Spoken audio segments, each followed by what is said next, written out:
नमस्कार। आप देख रहे हैं बक्सर पत्रिका। आज हमारे साथ विशेष मेहमान के रूप में उपस्थित हैं डुमरांव से भाकपा माले के विधायक डॉक्टर अजीत कुशवाहा जी। सबसे पहले विधायक जी अपने चैनल में आपका स्वागत करते हैं। जी नमस्कार।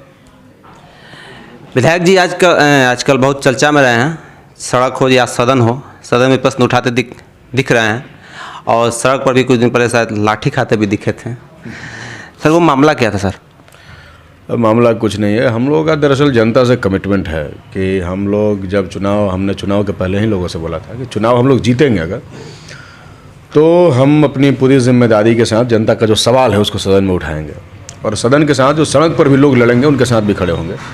तो बिहार के हज़ारों नौजवान पटना पहुंचे थे, सरकार से रोज़गार की मांग कर रहे थे। चूँकि सरकार ने ही चुनाव के दरमियान जो है नौजवानों से वादा किया था कि जब एनडीए गवर्नमेंट बनेगी तो वो लोग नौजवानों को 19 लाख नौजवानों को नौकरी देंगे। लेकिन वो लगातार जो फैसले उनके आ रहे हैं उसमें आ रहे हैं कि नौकरी नहीं देंगे, लोन देंगे। तो इससे नौजवानों के अंदर एक असंतोष जो है वो उभर रहा है। तो पटना के सड़कों पर वो असंतोष दिखा। हमारी जिम्मेदारी थी कि हम उनके बीच में जाएँ, उनका मांग पत्र जो है वो लें और सरकार के पास जा कर के बात करें। पुलिस ने बैरिकेड लगाया हुआ था। हम लोग जाके बोले पुलिस वालों से कि इनकी बात करवा दीजिए किसी मंत्री से। इतना कहना था कि उन लोगों ने लाठीचार्ज शुरू कर दिया, हम लोगों पर भी लाठी मारा गया। तो इस तरीके से रोज़गार की जो आवाज़ है उसको दबाने की एक कोशिश है, इसलिए लाठी उठी चार्ज किया गया। और हम लोगों पर भी, चूँकि हम लोग आगे थे, हम लोग तो भागने वाले लोग हैं नहीं, हम तो लगातार लड़ते फिरते ही विधानसभा में पहुँचे हैं। तो इसलिए हम आगे से भागे नहीं पीछे, इसलिए लाठी हम लोगों पर लगी ज़्यादातर। तो इसमें कोई बात नहीं है। सरकार का जो रवैया है अभी फ़िलहाल वो यह है कि वो चाहती है कि जनता का जो असंतोष है, जनता की जो असहमति है, उसे वो प्रकट नहीं कर सके, ना ही सोशल मीडिया पर और ना ही सड़क पर। इसीलिए सड़क पर उभरते हुए तमाम असंतोष को वो लाठी के बल पर दबाना चाहती है। जबकि लोकतंत्र के अंदर असंतोष का भी उतना ही महत्व होता है जितना सरकार का होता है। इसलिए अगर कोई व्यक्ति असहमत है सरकार की नीतियों से तो उसको सड़क पर आके शांतिपूर्ण तरीके से अपनी बात रखने का राइट है। लेकिन सरकार की तरफ से लाठीचार्ज कर करके पूरे आंदोलन को हिंसक बनाया गया और उल्टे आंदोलनकारियों पर ही आरोप लगाया गया, जो कि गलत है और निराधार भी है। तो क्या यह आगे आंदोलन में जारी रहेगा? बिल्कुल, आंदोलन तो अनवरत चलते रहने वाली चीज़ है और देश के निर्माण में भी आंदोलन हुआ और देश के विकास में भी आंदोलन की एक महत्वपूर्ण भूमिका है। आंदोलन नहीं होगा तो आपका देश जो है वो चलेगा नहीं। इसलिए आंदोलन बहुत ही ज़रूरी है, आंदोलन चलता रहेगा।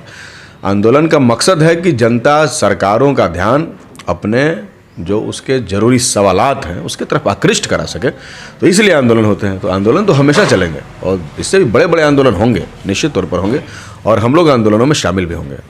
सर, सदन शुरू होने से पहले आपको देखा गया कि आप विभिन्न प्रखंडों में जाकर एक बैठक बुलाकर लोगों के सवालों को इकट्ठा कर रहे थे। क्या उस सारे सवाल सदन में उठाए गए? हमने तो कोशिश किया है कि सारे सवाल पर जो है सदन संज्ञान लें और हमने अभी तक लगभग 80 सवाल हमने डाल दिया है विधानसभा के पटल पे और कल परसों तक सवाल डालने का टाइम है और हम लोग 100 सवाल इस बार डालेंगे बजट सत्र में। और कुछ सवाल तो पटल पे लॉटरी सिस्टम से आता है, तो कुछ सवाल तो आएगा तो उस पर बहस भी होगा। आपने देखा भी होगा, एक आध सवाल पर बहस भी हुआ और सरकार घिरी भी। एक सवाल तो हमारा उप स्वास्थ्य केंद्र का आया भटौली का, जिसमें सरकार ने बहुत ही गलत जवाब दिया था। मतलब एक आम नागरिक उस जवाब को अगर देखेगा तो उसे पता चलेगा कि सरकार उनकी समस्याओं को लेकर के कितनी जो है वो सक्रिय है और कितनी जागरूक है। एक अस्पताल है जो इनक्रोच्ड है, जहाँ डॉक्टर नहीं बैठते हैं, तो हमने कहा कि भाई इसको पहले तो अतिक्रमण मुक्त किया जाए और इसमें स्वास्थ्य सुविधाओं को बहाल किया जाए। लेकिन उसका जो जवाब आया वो बहुत ही आश्चर्यजनक है। 2 लाइन का जवाब था। एक लाइन में था कि जो ये अस्पताल है, प्राथमिक उप स्वास्थ्य केंद्र जो है, ये अतिक्रमण नहीं है इसका, और यहाँ पर जो है किराए के मकान में स्वास्थ्य का काम होता है। तो दोनों सवाल एक दूसरे के खिलाफ है। अगर अतिक्रमित नहीं है तो फिर उसमें क्यों नहीं चलता सवाल है। हमने उसका फ़ोटो, उसका वीडियो भी जारी किया, लेकिन मंत्री महोदय ने जवाब नहीं दिया, वो भागते हुए नजर आए। तो इसलिए लगातार सवाल से मंत्री लोग भाग रहे हैं, लेकिन हम लोग छोड़ने वाले नहीं हैं।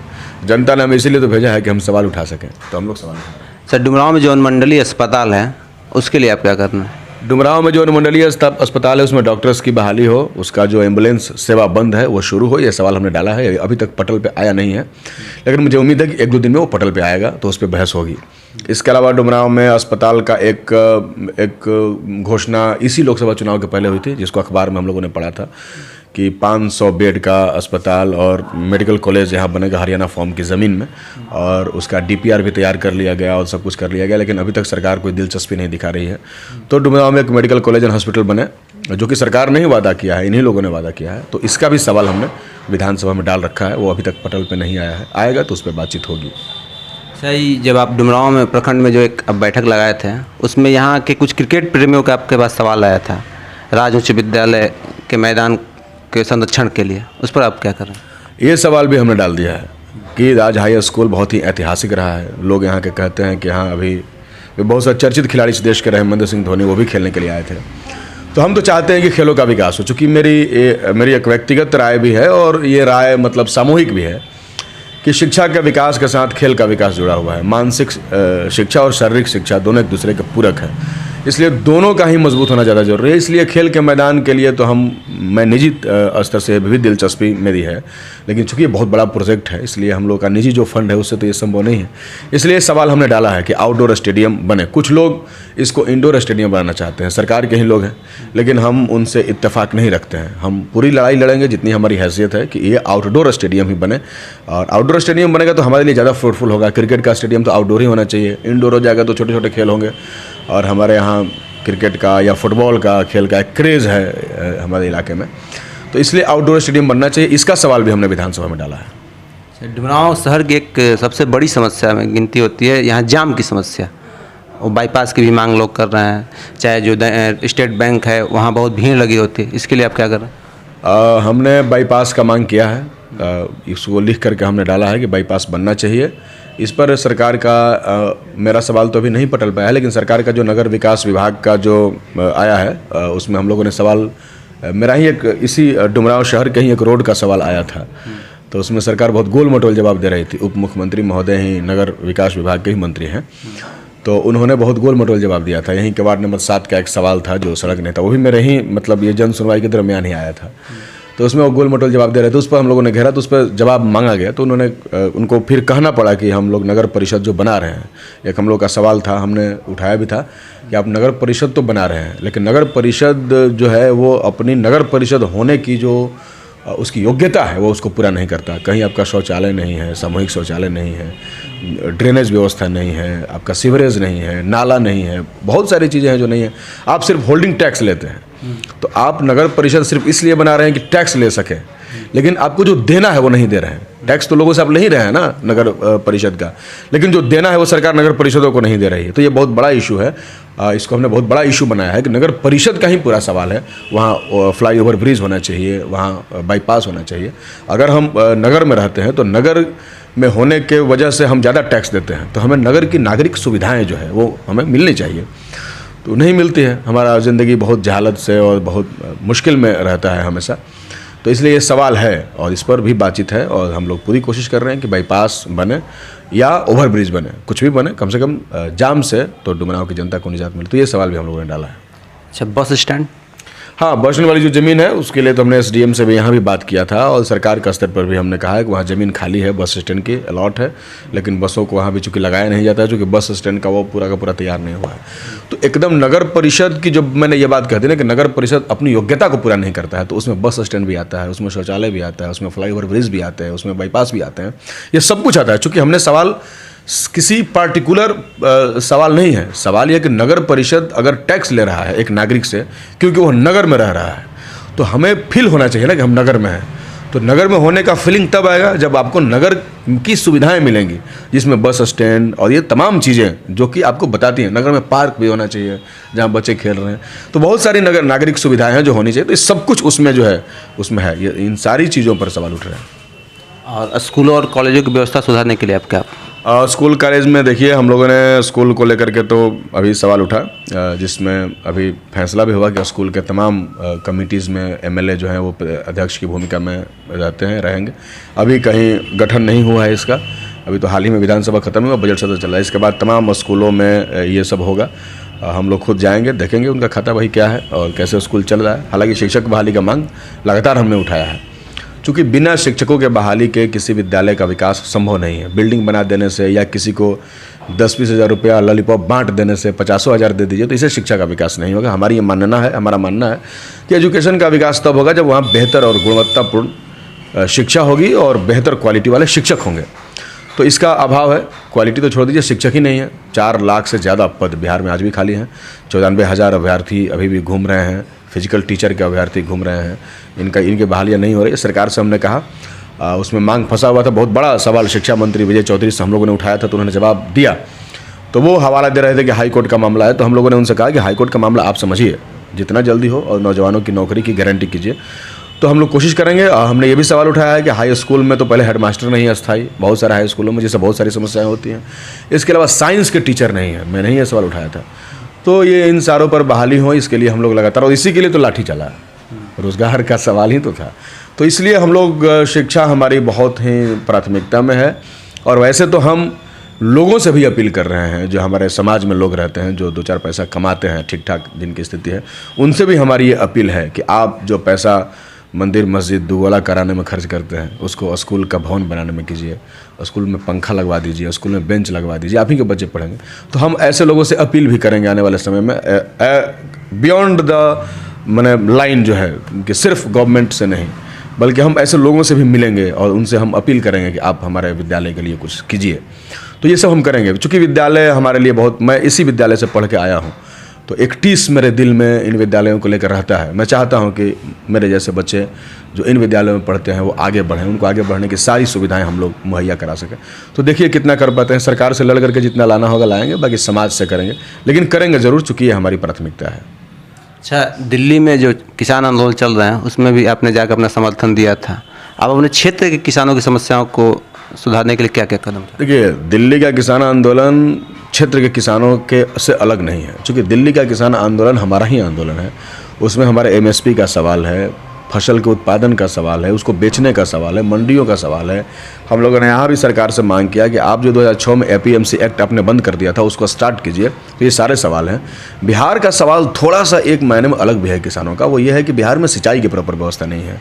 बिहार में अभी खाद बीज का प्रॉपर व्यवस्था नहीं। अभी तो एक बहुत खतरनाक फैसला सरकार करने वाली है, अभी नहीं हुआ है, लेकिन इसकी आशंका जताई जा रही है। जैसे गैस सब्सिडी का मसला आया था, अब देखिए ना, गैस सब्सिडी में आ गया 70 रुपया, 50 रुपया, 40 रुपये सब्सिडी मिल रहा है। तो पूरा का पूरा सब्सिडी के नाम पर गैस को जो है महंगा कर दिया गया। 1,000 रुपये में सारे लोग गैस खरीद रहे हैं। कहाँ किसी को सब्सिडी मिल रहा है? 50 रुपये और 80 रुपये सब्सिडी का कोई मतलब तो है नहीं। इसी तरीके से यूरिया, जो कि बहुत ज़्यादा हमारे लिए ज़रूरी है उर्वरक, उस यूरिया पर भी सरकार सब्सिडी ला रही है और कह रही है कि आप यूरिया खरीदिए, हम आपको सब्सिडी देंगे, है ना। अभी 300 रुपये में यूरिया मार्केट में मिलता है, 265 रुपये सरकार का दाम है। लेकिन अब आप 1,000 रुपये में यूरिया खरीदिएगा और सरकार कहेगी कि आपको 700 रुपये खाते में डाल देंगे। और वही हाल होगा जैसे गैस वाला हो गया। आने वाले दिनों में 1,000 रुपये का यूरिया हो जाएगा। तो जब इतना महंगा हो जाएगी खेती, तो किसानों की ज़िंदगी तो बर्बाद हो जाएगी। तो ये सवाल हम लोग उठा रहे हैं।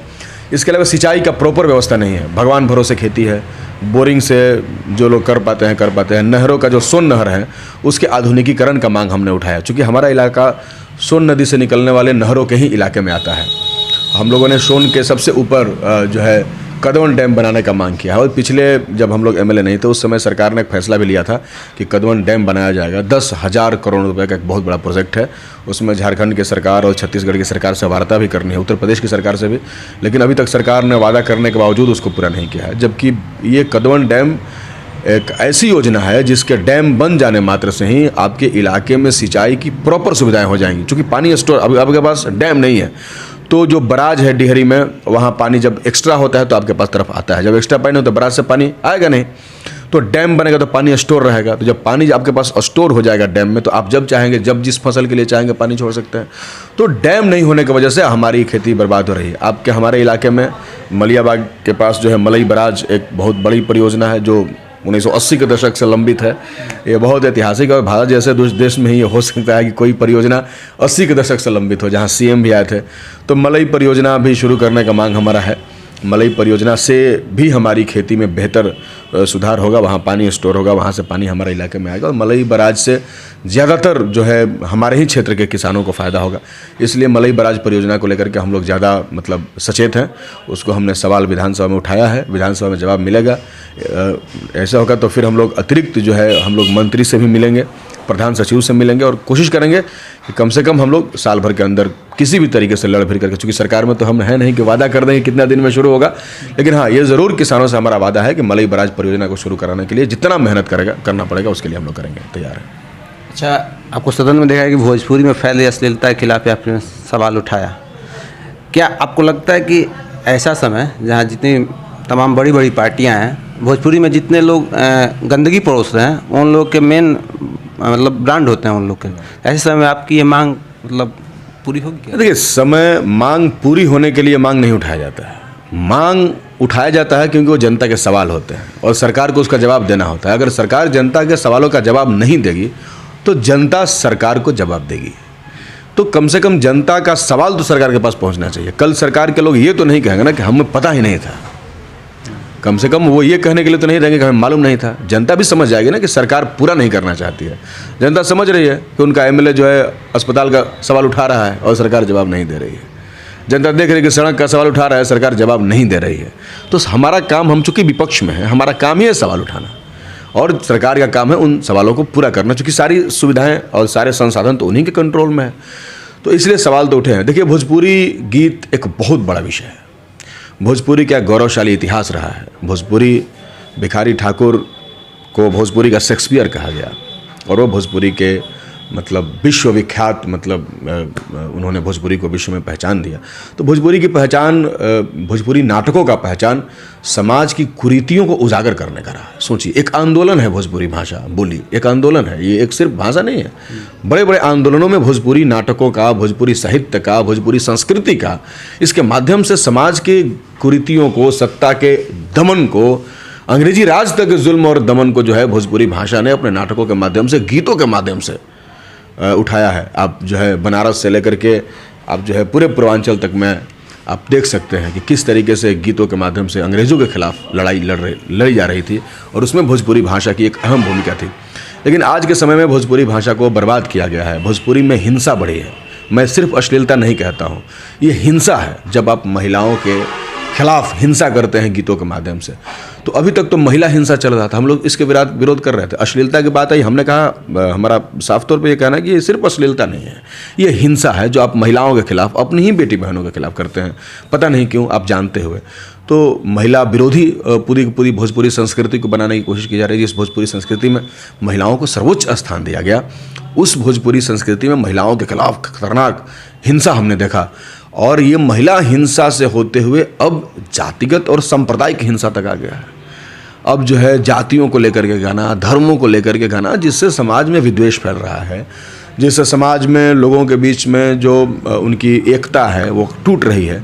और इस बार तो हद हो गया, जब सरस्वती पूजा के विसर्जन में हमने देखा कि कई सारे गाँव में सिर्फ इसलिए मार हो गया, चाकूबाजी हो गई, फायरिंग हो गई, गाली गलौज हो गया, FIR तक हो गए, क्योंकि फलना जाति के मोहल्ला में चिल्ला जाति का गाना बज रहा था। तो ये ठीक नहीं है।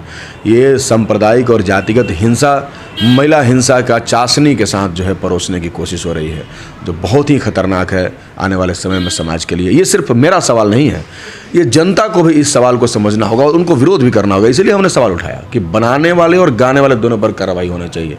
हो सकता है गाने बनाने वाले मेरे खिलाफ भी हो जाए, होते ही रहते हैं। और राजनीति में ये सोचना भी नहीं होता है कौन खिलाफ होता है, कौन पक्ष में होता है, सवाल होते हैं। तो एक बड़ी जनता का ये सवाल है। आप देखिए ना, आजकल के गीत आप घर में बैठ के सुन नहीं सकते हैं, हेडफोन लगाना पड़ेगा। आप बहुत इंटरेस्टेड हैं तो बताइए, जब अपनी माताओं के साथ, बहनों के साथ बैठ करके जिस संस्कृति को हम मतलब साझा नहीं कर सकते, तो ऐसी संस्कृति किस काम की? तो इसलिए ये गलत है। जनता को भी इसके खिलाफ होना चाहिए, गाना नहीं बजाना चाहिए इन लोगों का, बिल्कुल नहीं। मैं जनता से अपील कर रहा हूँ कि आप लोग इनका बैकआउट कीजिए, सब लोग बैकआउट कीजिए ऐसे लोगों का, ऐसे गीतों का। भोजपुरी का अपना गौरवशाली परंपरा रहा है, उसको हम लोग पुनर्जीवित करेंगे, उसको आगे बढ़ाएंगे। आपका डुमरांव जो है उस्ताद बिस्मिल्लाह खान की ज़मीन है, तो ये बहुत बड़ी ज़मीन है और यहाँ इसने विश्वविख्यात एक जो है पहचान दिया है उस्ताद बिस्मिल्लाह खान साहब को। वो उनकी जड़ें जो है वो भोजपुरी से जुड़ी हुई हैं। तो ऐसे मैंने महान विभूतियों को जन्म देने वाली उनका कद्र जो है दुनिया ने किया। उनको आज के ये सब जो है सड़क छाप जो है ये गाना गाने वाले बर्बाद कर रहे हैं। ये भोजपुरी के गौरव के खिलाफ है। भोजपुरी दुनिया भर के कई सारे देशों में बहुत गर्व के साथ बोली जाती है। आज भी मॉरिशस के लोग कहते हैं कि हम भोजपुर के रहने वाले लोग हैं। तो ये गर्व को जो है धूमिल कर रहा है, हमें बदनाम कर रहा है। निश्चित तौर पर इसके खिलाफ जनता को होना चाहिए और सरकार को इसको संज्ञान लेना चाहिए। अच्छा, आपको विधानसभा की विरासत कमेटी में जोड़ा गया है, तो हमारे दर्शकों को पहले बताया चलें कि ये विरासत कमेटी है क्या, और आप इसके सदस्य होने के नाते आप इसके लिए क्या कर रहे हैं? देखिए, विरासत कमेटी में बिहार के 51 ऐसे स्थल हैं जिनको रखा गया है, जिसमें बक्सर जिला के 2 स्थल हैं। एक ये भोजपुर में नौरतनगढ़ का किला है, और एक चौसा का किला है। ये दोनों है, दोनों के रख रखाव, देख रेख और संवर्धन का कमेटी को जिम्मेदारी होता है। तो कमेटी की एक आध बैठकें हुई, जिसमें पर्यटन विभाग और आर्कियोलॉजिकल डिपार्टमेंट के जो प्रधान सचिव आए थे, तो उनसे हम लोगों ने वार्ता किया है, और हमने कहा है कि इन दोनों स्थलों का निरीक्षण करके इसका बेहतर देख रेख और रख रखाव किया जाए। यहाँ पर्यटक भी आएंगे। नौतनगढ़ का किला पुराना किला है, राजा भोज का किला, उस दौर में बहुत नाम हुआ था, बगल से गंगा निकलती थी, ऐतिहासिक था। लेकिन आज उस पर कोई ध्यान नहीं है। बिहार सरकार लगातार ही अपने पुरातत्विक स्थलों और पर्यटक स्थलों को दरकिनार कर रही है। यहाँ से राजस्व भी मिल सकता है सरकार को, लेकिन चूंकि सरकार निराशाजनक स्थिति में इन सवालों को लेकर के, लेकिन फिर भी अगर हमें जिम्मेदारी मिली है तो हम कोशिश करेंगे कि दोनों जगहों पर कुछ हम लोग पहले से ज़्यादा बेहतर कर सकें। अच्छा, आपके द्वारा हर गांव पंचायतों में पुस्तकालय खोलने की बात हो रही है, उस पर क्या कर रहे हैं? देखिए, पुस्तकालय का सवाल हमने विधानसभा में उठाया कि पुस्तकालय पंचायत स्तर पर खोला जाए, लेकिन सरकार का मंशा प्रखंड स्तर पर भी पुस्तकालय खोलने का नहीं है। लेकिन लड़ाई चल रही है। हम लोग सरकार से ये मांग कर रहे हैं कि पंचायत स्तर पर पुस्तकालय खोला जाए। तो सरकार सिर्फ जिला स्तर पर ही खोलना चाहती है या अनुमंडल स्तर पर खोलना चाहती है, लेकिन हम चाहते हैं कि पंचायत स्तर तक खोला जाए। तो देखिए क्या होता है। मांग तो उठाया है हमने, पूरा होना चाहिए। अच्छा, समाज के बीच आपकी सक्रियता काफ़ी देखने को मिलती है। ऐसे में मतलब एक अब डुमरांव विधानसभा क्षेत्र एक बहुत बड़ा विधानसभा क्षेत्र है, ऐसे में आखिरी लोगों तक आपकी पहुंच बने, चाहे आखिरी कोने के लोग भी आप तक पहुंच सके, इसके लिए आप क्या कर रहे हैं? देखिए, इसके लिए तो हम तो लगातार खुद ही पहुंचते हैं आखिरी लोगों के पास। लोगों को मेरे पास कम ही पहुंचना पड़ता है, क्योंकि देखिए हमारी प्रैक्टिस ही अंतिम लोगों के साथ शुरू हुई थी, और हम वहीं से खड़ा होकर सोचना भी शुरू करते हैं जो लोग हाशिए पर खड़े हैं। तो इसलिए वहाँ तक हमारी पहुँच है। हम जाते हैं खुद मुसल समाज के मोहल्लों में, दलित महादलित मोहल्लों में, और वो तमाम लोग जिन पर सरकारों की निगाह नहीं है, उनके बीच में हम खुद भी जाते हैं, और लोग हमसे बहुत आसानी से मिलते हैं, चूँकि हम अवेलेबल रहते हैं। मेरा फ़ोन नंबर भी उनके बीच में है, मेरे लोग भी उनके बीच में हैं, जिनके माध्यम से हम लोग लगातार उनसे मिलते रहते हैं। इसलिए हम उन्हीं के बीच से आए हुए हैं, इसलिए उनसे मिलने के लिए मुझे कोई बहुत अलग से प्लानिंग बनाने की कोई योजना नहीं है। हमारी प्लानिंग है, उसके तहत हम जाते हैं, और हमारी प्लानिंग जो है वो सक्सेसफुल है, चूँकि हम उनसे मिल पाते हैं, उनके मुद्दों को हम लोग समझ पाते हैं, उसको उठा पाते हैं। अच्छा, आमतौर पर लोगों को, चाहे विशेषकर छात्रों को, राजनीति से दूर रहने के लिए प्रेरणा दी जाती है अभिभावकों द्वारा, शिक्षकों द्वारा, मतलब अधिकांश था। लेकिन आप कहते हैं कि छात्र राजनीति से जुड़े हैं, मतलब ऐसा क्यों? देखिए, छात्र ही नहीं, छात्र, किसान, मजदूर, महिलाएं सब जुड़े हैं। और छात्र तो बेसिकली मैं इसलिए कहता हूँ क्योंकि छात्र हैं तो आप पढ़ते लिखते हैं, आप समझते हैं, आप देश और दुनिया को दूसरे लोगों से बेहतर समझने की क्षमता रखते हैं। अगर छात्र राजनीति से नहीं जुड़ेगा तो फिर तो राजनीति छात्रों के खिलाफ हो जाएगी। आपका जिंदगी सब कुछ राजनीति तय करती है। राजनीति के माध्यम से चुनाव होते हैं, विधानसभा, लोकसभा, और वहाँ विधायिका और लोकसभा के लोग बैठते हैं जो हमारे लिए पॉलिसी बनाते हैं, पॉलिसी तय करते हैं। अब आप बताइए कि जहाँ हमारी ज़िंदगी के पॉलिसी तय हो रहे हैं उससे हम बेखबर रहें, तो बेखबर रहना तो अपराध है, ये तो अपराध है। तो हम तो नहीं चाहते हैं कि छात्र अपने फ्यूचर के साथ अपराध करें। छात्र अपने भविष्य के साथ न्याय तभी कर सकता है जब वो राजनीति में दिलचस्पी लेगा। राजनीति में दिलचस्पी आप नहीं लेते हैं तभी गलत लोग चुन करके चले जाते हैं विधानसभाओं में, गलत लोग चुन के जाते हैं और उनको आपके सवालों से कोई मतलब नहीं। अगर आज मैं कह रहा हूँ कि 94,000 शिक्षक जो कि इस इंतजार में है कि कल परसों उनका नियोजन हो जाएगा, तो ये सवाल सरकार से है ना, विधानसभा से है, तो विधानसभा इसको पूरा करेगा। तो विधानसभा में अगर छात्र का प्रतिनिधि पहुंचेगा तब तो छात्रों की बात करेगा। हम कह रहे हैं कि स्कूलों में, कॉलेजों में पढ़ाई होना चाहिए, तो ये कौन बात करेगा? एक छात्र जो होगा वो ना बात करेगा, ये कोई माफिया जीत के चला जाएगा वो बात करेगा। तो इसलिए छात्रों को राजनीति में दिलचस्पी लेना बहुत ज़रूरी है। शहीद आज़म भगत सिंह ने भी एक लेख लिखा है, छात्र और राजनीति, उसको समझना चाहिए। जो लोग भी छात्रों को कहते हैं कि राजनीति से दूर रहो, वो छात्रों के खिलाफ हैं, चाहे वो हमारे पिताजी हों, गार्जियन हो, चाहे वो हमारे गुरुजन हो, उनको भी समझना होगा और राजनीति उनको भी समझनी होगी। राजनीति क्या है? राजनीति का संधि विच्छेद आप कीजिएगा तो राज्य प्लस नीति होती है। राजनीति का मतलब उजला पजामा कुर्ता पहन करके सोना का चेन मार करके स्कॉर्पियो से घूमना नहीं होता। राजनीति का मतलब होता है राज्य की नीतियों के बारे में सोचना, उसकी विवेचना करना, उसकी आलोचना करने की क्षमता रखना। अगर आपके पास नहीं है तो आप राजनीति नहीं करते हैं, नेतागिरी आप कर सकते हैं। मैं ये नहीं कह रहा हूँ कि आप नेतागिरी कीजिए, मैं किसी भी छात्र से नहीं कहता हूँ कि आप नेतागिरी नहीं करना है, राजनीति करना है। तो राजनीति करने के लिए आपको टोटल बजट पढ़ना पड़ेगा जो पास हो रहा है। मैं कितने छात्र पढ़े होंगे बिहार के बजट, वो बजट पढ़ें और उस पर अपनी राय दें। केंद्र का बजट भी पढ़ें, यही राजनीति है। राजनीति और क्या है? राजनीति क्या है? सरकार जितने स्कीम्स ला रही है उसको पढ़िए, उस पर अपनी व्याख्या दीजिए कि सरकार स्कीम्स जो लाई है वो किसके लिए लाई है। आज सरकारी निरंकुश क्यों हो रही है? क्योंकि आपने कभी दिलचस्पी ही नहीं लिया उनके बजट के किताबों में। आप दिलचस्पी लीजिए, यही तो राजनीति है। और क्या राजनीति है? और कोई राजनीति नहीं है। हाँ, जब आप जब पढ़ते हैं उनके बनाए हुए आपके बजट को, वो लिखते हैं कि हम 28,000 करोड़ रुपया एजुकेशन पर खर्च कर रहे हैं, और जब आप देखते हैं कि पिछले साल भी 25,000 करोड़ रुपया खर्चा करने का वादा हुआ था और सरकार ने 10,000 करोड़ रुपया खर्चा किया, तब तो स्वाभाविक बात है कि तब आपके मन में एक सवाल उठेगा कि तब तो ये बात पूछना होगा सरकार से कि 15,000 करोड़ का क्या हुआ बॉस। तो पूछने के लिए आपको व्हाट्सएप पे लिखना होगा या फेसबुक पे लिखना होगा। वहाँ से भी नहीं सुनी जाएगी तो 10 लोगों को लेकर सड़क पे उतरना होगा। यही तो है राजनीति। ये राजनीति है तो इसमें गलत क्या है? राइट्स जो हमारे हैं वो मारे जा रहे हैं, और उन राइट्स के लिए सड़क पे खड़ा होकर के हमारा संविधान कहता है कि आप अगर असहमत हैं, आप अगर सरकार की नीतियों को गलत मानते हैं तो आप उसके लिए सड़क पे खड़ा होकर बोल सकते हैं। यही तो है राजनीति। तो ये गलत कहाँ है? घर में बैठे रहना ये देखते हुए, आपका मान लीजिए कि कोई खेत है, दूसरा कोई कब्जा कर रहा है, आप घर में बैठे रहेंगे? आपका स्कूल दूसरा कोई कब्जा कर रहा है, आप घर में बैठे हुए हैं, आप कह रहे हैं कि ना भाई हमको तो राजनीति नहीं करना है, भाड़ में जाए हमारा स्कूल। अरे भाई, तो तुम्हारा स्कूल प्राइवेट ले लिया और तुम घर में बैठे हो तो कल तुम्हारा बच्चा पढ़ेगा या तुम्हारी पीढ़ियाँ कहाँ जाएंगी? अगर उसको बचाना पॉलिटिक्स है तो ये पॉलिटिक्स क्यों नहीं करेंगे हम लोग? यही तो राजनीति है, और यही तो राजनीति हम लोग करते हैं। तो बिल्कुल ही छात्रों को राजनीति में दिलचस्पी लेनी ही होगी। यदि जब तक नहीं लेंगे तब तक उनकी ज़िंदगी बर्बाद होती रहेगी। उनको बचना है, बचाना है। तो अभी देखिए, अभी रेलवे की नौकरी, हम लोग जहाँ से आते हैं डुमरांव से या बिहार से, हमारे लिए इंपॉर्टेंट है रेल की नौकरी। कल ही मैं जैन कॉलेज में कार्यक्रम में था, मैं निकल रहा था तो 4-5 लड़के क्विज कर रहे थे, मैं खड़ा हो गया। कई लोग मुझे पसंद है, मैंने बोला सुनो कहाँ लिए क्विज कर रहे हो भाई? कौन सी का तैयारी कर रहे हो? बोला रेल का तैयारी। अब क्या रेल का तैयारी करोगे? आज भी उम्मीद है। मैंने उनसे कहा कि भाई पहले रेल को बचा तो लो, तब पढ़ना, नहीं तो सारी तुम्हारे ज्ञान जो है व्यर्थ हो जाएंगे यदि रेल को ऐसे ही बेच दिया गया। बेचा ही जा रहा है। सरकार का बजट आपने देखा, केंद्र सरकार का बजट, उन्होंने कहा कि रेलवे में 100% FDI कर दिया गया। तो कहाँ जाएंगे आप? अगर रेलवे को बचाने की लड़ाई लड़नी राजनीति है तो बिल्कुल छात्रों को राजनीति करना चाहिए और लड़ना चाहिए, और गार्जियन को उनका हिम्मत बढ़ाना चाहिए, और शिक्षकों को क्लास में सिखाना चाहिए। क्लास में पहले शिक्षक सिखाते थे कि अगर तुम्हारा राइट्स कोई अधिकार, ये शिक्षा है, राजनीति एक एजुकेशन है, आपका अधिकार मार रहा है तो तुम चुप बैठोगे? मैंने चुप बैठना कौन समझदारी की बात है?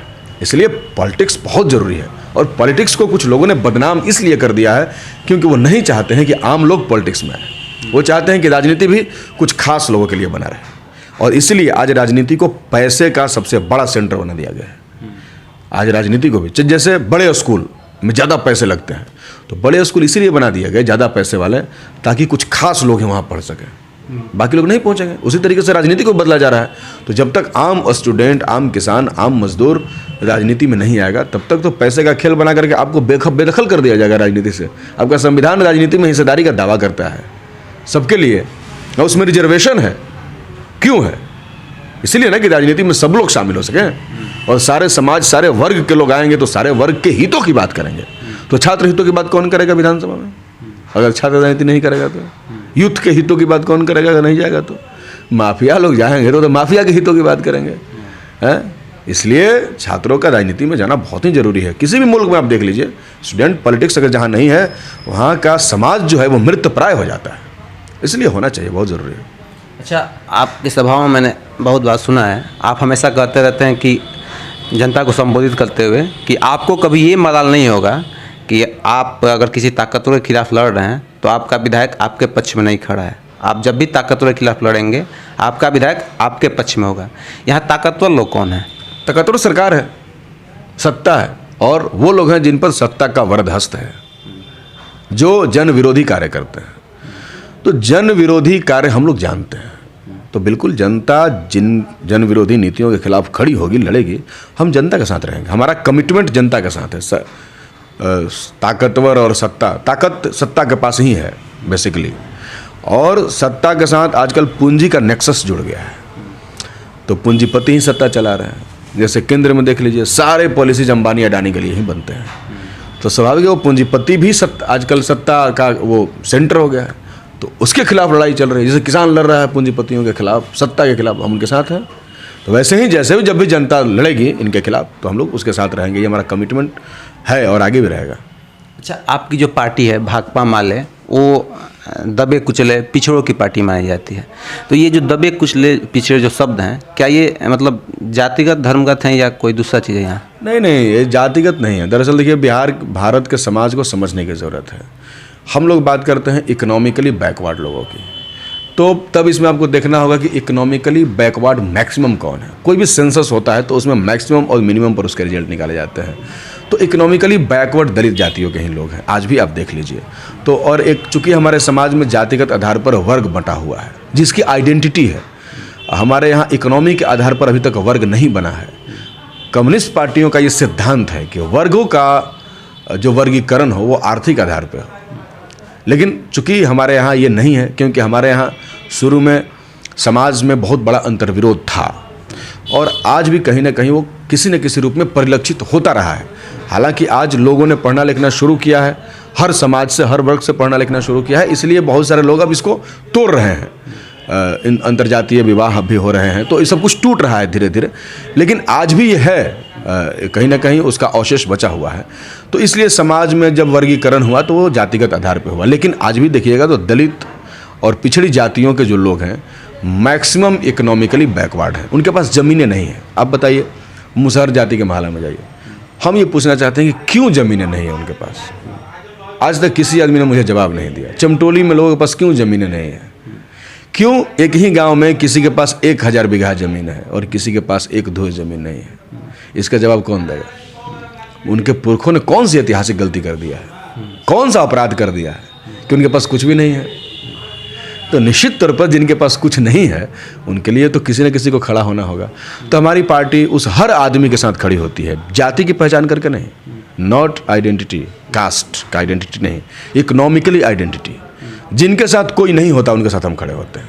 आप देखिएगा कि कोई गरीब अगर एक्सीडेंट में मर जाता है तो हमारे पार्टी के 10 लोग आएंगे, उनको लेकर के आंदोलन करेंगे कि इसको मुआवजा मिले। लोग कहते हैं कि देखो भाई, माले वाला तो रोड जाम कर दिया, तो क्या करेगा? बड़ा आदमी मरता है तो दरवाजे पर डीएम साहब आकर के मुआवजा देते हैं, लेकिन कभी आपने देखा है छोटे आदमी को मरने के बाद किसी कर्मचारी को भी आना? नहीं। तो उसके लिए मजबूरन हो जाता है आंदोलन करना।